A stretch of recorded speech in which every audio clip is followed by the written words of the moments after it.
مدرستنا كفر بيت الحارون بعد الترحيب بمديرنا الفاضل وزملائي اعضاء هيئه التدريس واعزائي الطلبه والطالبات في مدرستنا كفر بيت الحارون هنعمل مع بعض ندوه عن تحت عنوان حقوق الانسان والطفل في مصر. طبعا اعزائي الطلبه والطالبات عارفين ان الدستور المصري راعي الحقوق الانسانيه. هنتكلم بنبذه مختصره عن حقوق الانسان عامه وحقوق الطفل اللي هي خاصه بكم.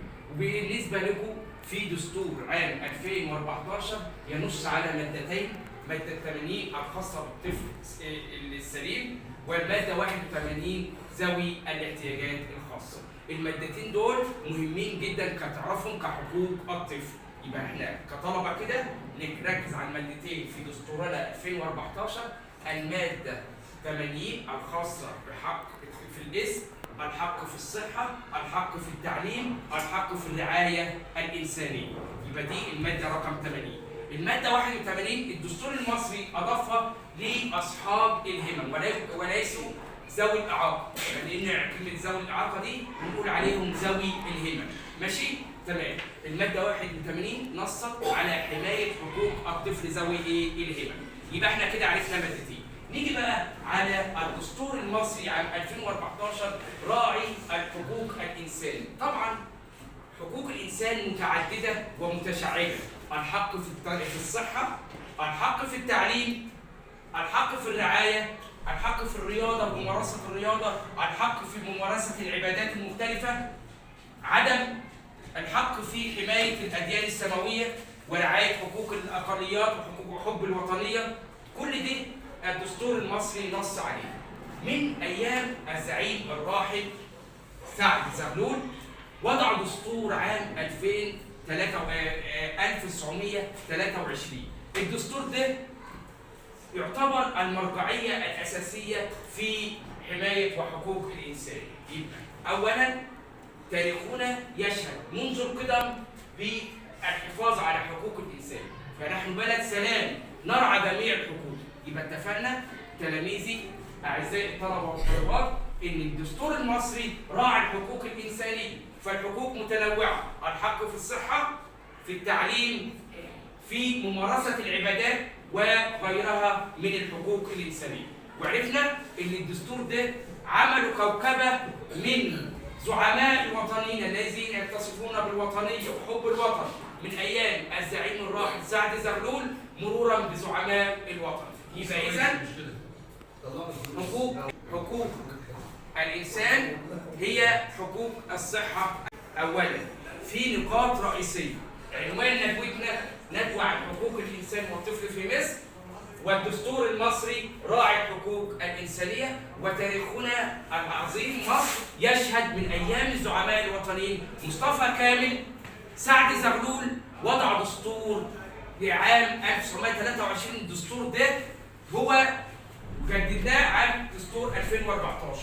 طيب احنا كطلاب في مدرستنا لنا مادتين. الماده 80 بايه يا سمير؟ الماده 80 تنص على ايه في دستور مصر؟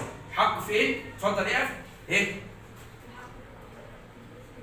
في الاسم المناسب والرعايه والتعليم والعلاج والرياضه. برافو عليك. يبقى حقوق يا اولاد الماده 80 زي ما سمير قال الحق في الرعايه الصحيه، الاسم المناسب، المسكن المناسب وغيرها من الحقوق.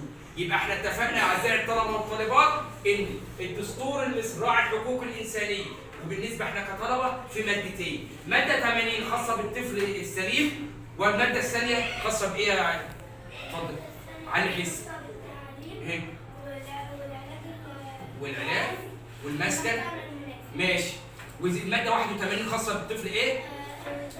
برافو عليك، ذوي الهمم. يبقى في مادتين لازم نحفظها دي كطلبه لنا. انما الدستور كله ينص على احترام الدستور المصري من ايام الزعيم سعد زغلول. هو وضع اللبنه الاساسيه لدستورنا المصري مرورا بمصطفى كامل، احمد عرابي، كلهم ضحوا فداء الى الحقوق الانسانيه. يبقى مصر راعيه الحقوق الانسانيه في اصدارها دستور 2014 حديثا ودستور سعد زغلول الذي يجب ان نتمسك به. يبقى احنا عرفنا اعزائي الطلبه خلاصه الندوه ان الندوه دي عن حقوق الانسان والطفل فين؟ في مصر. الحقوق متشعبه ومتنوعه، الحق في الصحه، في المسكن المناسب، في ممارسه العبادات المختلفه، في الحق في حريه التعبير واحترام الاخر، عدم التنمر، دي كلها حقوق كفلها الدستور ايه؟ المصري. في دستورين لازم تحفظهم، عام 1923 بقياده الزعيم الراحل سعد زغلول، والدستور الحديثا بقياده الزعماء الوطنيين الحديثين. دي الدستور دي يبقى الخلاصه يا اولاد عشان نختم ندوتنا، يبقى ندوتنا بعنوان حقوق الانسان والطفل ومراحل التاريخ المختلفه، بدايه من الزعيم سعد زغلول واحمد عراب ومصطفى كامل عملوا لنا دستور عام 1903 مرورا بالدستور الحديث عام 2014. ومصر هي راعية الحقوق الإنسانية، وفي مادتين خاصين بكم، المادة 80 بالطفل ذوي السليم، والمادة 81 بالطفل ذوي الهمم، اللي هو الحق في الرعاية، في الصحة، في التعليم، في المسكن المناسب، في الاسم ايه؟ المناسب. طيب يبقى ندوتنا عن ايه يا سمير؟ اتفضل كده.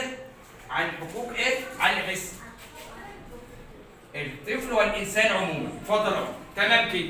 في مادتين خاصين بالاطفال، الماده ايه يا حسين؟ على حسك ماده ايه وايه؟ ماده 80 وماده 81. الماده 80 خاصه بالطفل ايه؟ خاصه بالطفل السليم. ماشي. وهي ايه الحقوق في الماده بتنص على ايه؟ الحق في التعليم، الحق في الرعايه، الحق في اسم الناس، الحق في الرياضه، الحق في الفن وممارسه الفن والثقافه واحترام الاخر. برافو عليك، دي حقوق. الماده 281 خاصه بايه؟ قول. الاحتياجات الخاصه او ذوي الهمم، ماشي كده؟ تمام كده. واحترام الاخر، تمام كده. يبقى يا اولاد خلاصه، اتفضل يا حسين شكرا. خلاصه ندوتنا ان الدستور المصري راعي الحقوق الانسانيه، وعرفنا الحق في التعليم، الحق في الصحه وغيرها من الاسم المناسب، وممارسه كافه العبادات وغيرها، واحترام الاخر وعدم التنمر، وتحيا مصرنا راعيه الحقوق الانسانيه. وشكرا لحضرتك. فتح السيسي المدارس الجديدة في مجال الصحة، حملة 100 مليون صحة، والمبادرات اللي احنا بنشوفها واقع ملموس، الكشف عن النظر والحاجات دي برضك. يبقى مبادرة 20 اللي هي مبادرة الإنسان جديد، أول حاجة هي مبادرة أطلقها الرئيس عبد الفتاح السيسي للمحور الأساسي لها دعوة الإنسان إلى إنسان واعي مثقف يدعو للافكار البناءه دون الهدامه. دي الفكره الرئيسيه فيها. طب مجالاتها ايه؟ مجال الصحه، التعليم، الفن، الثقافه، الرياضه. الصحه واقع ملموس، وقامت الدوله بعمل نظارات لضعاف البصر وتقويم الاسنان، ودي مبادره ملموسه، وحمله مليون صحه. طيب التعليم، انشاء مدارس جديده، ومدرستنا باذن الله بتتبني كمان، يبقى دي الدوله بترعاها. تمام كده.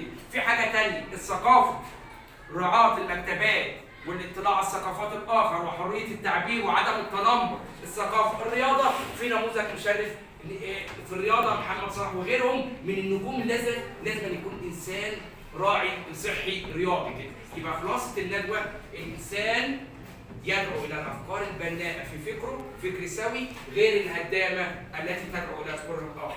يبقى تحيا وطننا وتحيا مبادرة بداية الإنسان جديد. وإلى لقاء آخر في ندوات أخرى. شكرا لحضراتكم. أهلا يا جماعة لندوتنا تحت عنوان الدستور المصري راعي الحقوق الإنسانية. في خلاصة كده لازما أهلا للندوة اللي عملناها تحت اسم الدستور المصري راعي الحقوق الإنسانية، في مبادرة أطلقها الرئيس عبد الفتاح السيسي تحت عنوان مبادرة بداية لإنسان جديد.